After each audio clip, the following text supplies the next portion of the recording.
Assalamualaikum warahmatullahi wabarakatuh.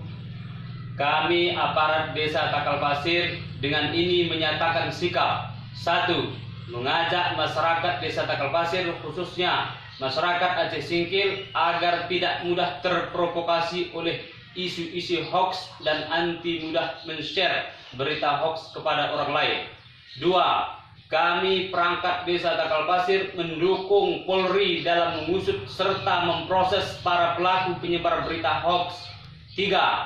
Agar Polri dapat mengusut tuntas terhadap para aktor penyebar berita hoax agar bangsa Indonesia terselamatkan dan dari pertikaian horizontal karena munculnya adu domba penyebar kebencian terhadap suku, etnis maupun agama tertentu.